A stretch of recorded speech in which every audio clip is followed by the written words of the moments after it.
Welcome back. Calc Prep Part 20. This is math from the void, where questions dissolve, answers take form, and anyone who comes with an open mind can find their place in the infinite.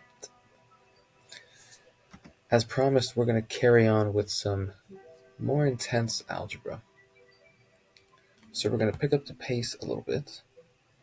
What that's going to do is it's going to show us the typical mechanics which occur in the middle of calculus problems. So we have some cubic equation, a problem that's going to require us to recall the chart in all its glory. And finally, we're going to have a question that involves systems of equations, and a slightly clever method for solving this one might be different than most systems of equations that you've seen in the past. Without further ado, let's get started. Solve the equation. Pretty straightforward instructions there. Let's do inverse operations. Let's work carefully. Plus 5 on both sides. Now 2x minus 4 to the 2/3 equals 16. We're going to think about this in a couple of different ways. On the one hand, we can think of this as 2x minus 4 to the 1/3 and then squared, since we would multiply these powers and it becomes 2/3. We can also think of this as 2x minus 4 squared and then to the 1/3 power, which does mean a cube root, by the way.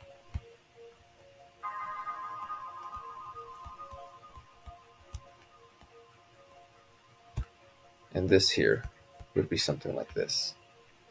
The cube root of 2x minus 4 all squared. Can you feel the rhythms in the distance? It's a nice feeling. So we can use either two of these representations. Which one do you think is best?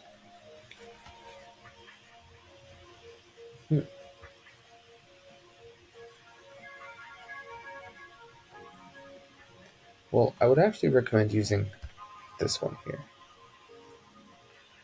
just because it'll be easier on you. So let's go ahead and write this as the cube root of 2x minus 4 all squared equals 16. What we're going to have to do here is we're going to have to solve by using a square root.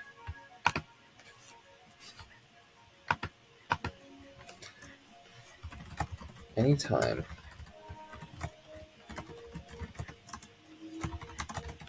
we solve an equation by taking square root,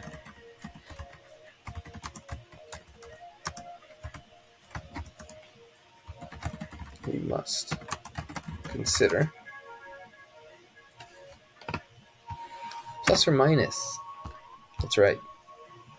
So we're going to have two equations here. We're going to have one that says the cube root of 2x minus 4 equals 4, which is the square root of 16. But also the cube root of 2x minus 4 equals negative 4. And now we can solve this as follows. The same steps. We're going to cube both sides. We're going to do that on both of these equations. That's going to leave us with 2x minus 4 equals 64 here. And that's going to leave us with 2x minus 4 equals negative 64 here. Now we can finish this off with the same steps on both equations. Add 4 to both sides. These arrows sort of mean technically it means implies. Really what it means is, so that means, so then, therefore, Therefore is maybe not the best way to summarize that symbol. But it's basically the next step in a logical argument. Therefore, x is equal to 34 would be a solution here, and x is equal to negative 30 also gives us a solution. And if you need to, go ahead and check it. You're welcome to check it. And you should indeed get 11. So let's check. It's always a good idea to check your answers. Let's say negative 30. So I'm going to have 2 times negative 30 minus 4 to the 2/3 power, and then I want to subtract 5. So this is negative 60 minus 4 to the 2/3 minus 5, which is negative 64 to the 1/3, and then squared. Again, I can choose to put squared first, but I do not want to square 64 and then take the cube root. I'd rather be more efficient and make the number smaller first, and then make it larger. And this will give us 16 minus 5, which is indeed 11. Now, if we use a number like 34, this would be 2 times 34 minus 4 to the 2/3 power minus 5. So here we have 68 minus 4 to the 2/3. And therefore we have a positive 64 to the 2/3, which gives us basically a positive 16 again, minus 5, which is an 11. So both of these solutions are valid. Okay, let's move on to the next. Solve the rational inequality. When we solve inequalities, we're going to be using intervals.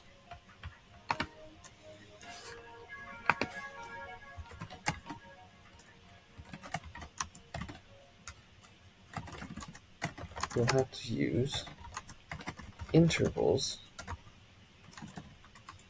not isolated values,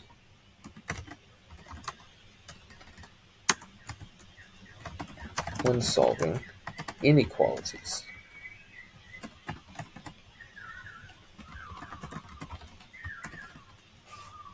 Okay. So here we are. It's time to use the chart. We want to know when this is greater than or equal to 0. In other words, we want to know when it is positive. We want to know when it is non-negative. That's what I mean. We have to be careful because there's a denominator in this fraction, so there are some values which maybe can make the denominator equal to 0. We are not allowed to divide by 0. And therefore, we're going to have to exclude these values from consideration. And as you're familiar with the chart at this point, we'll get to it once we're at the chart. Let's first factor these. This is going to become x minus 4, x plus 1. Very simple factorization. And on the top, we have x minus 2. This is already in factors. So let's make the chart.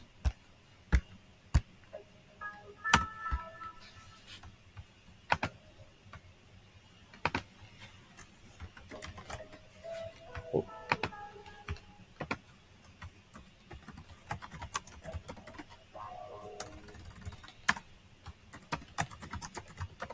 That's better.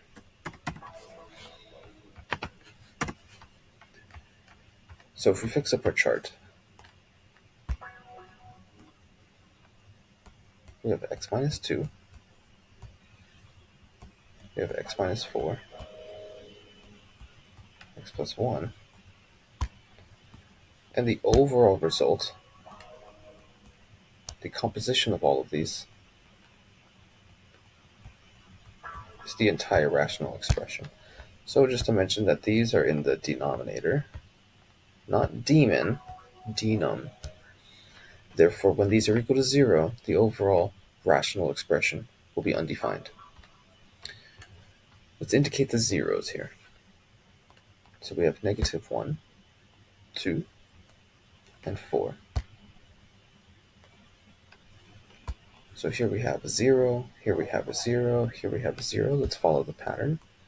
Negative to the left, positives to the right. For these factors in the denominator, they will not produce zeros of the overall rational expression. They will produce undefined points. And so here we have a negative times a negative times a negative. Then we have a negative divided by a 0, it's undefined. Then we have a negative times a negative times a positive.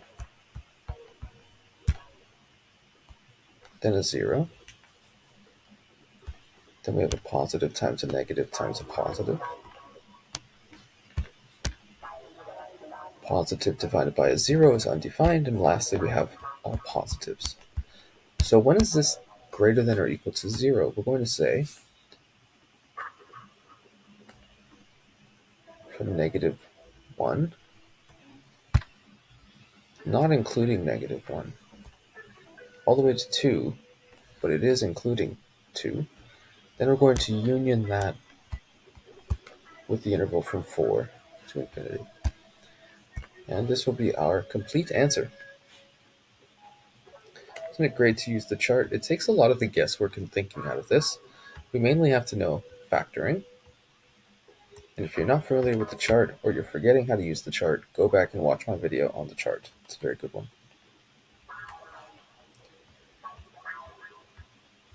Here we arrive at the system of equations.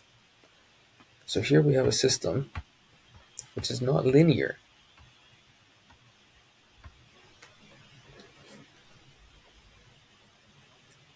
There are some other ways to solve the system, but I want to show you one very clever way to solve this system. We're looking for x and y, and we cannot do any kind of typical elimination where we make the coefficients cancel because these are not the same terms. This is x squared versus x. That does not work to combine. Same thing with y squared.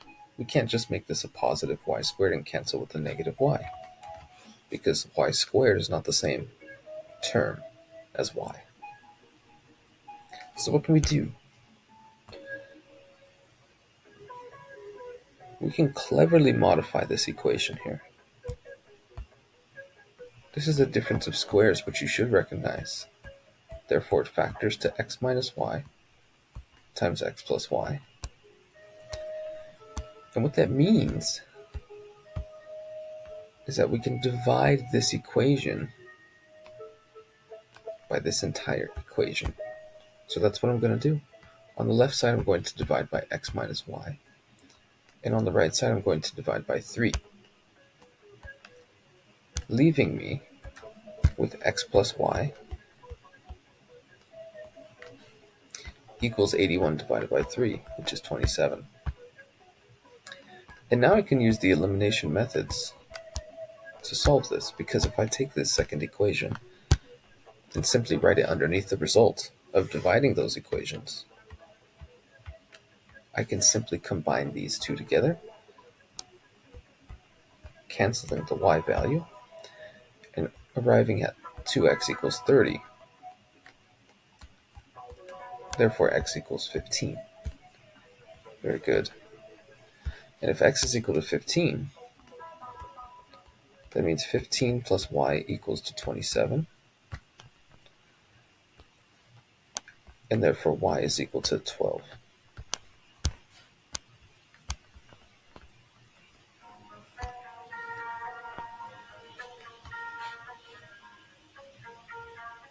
We are starting to breeze through exercises because we've developed the algebra necessary to get there.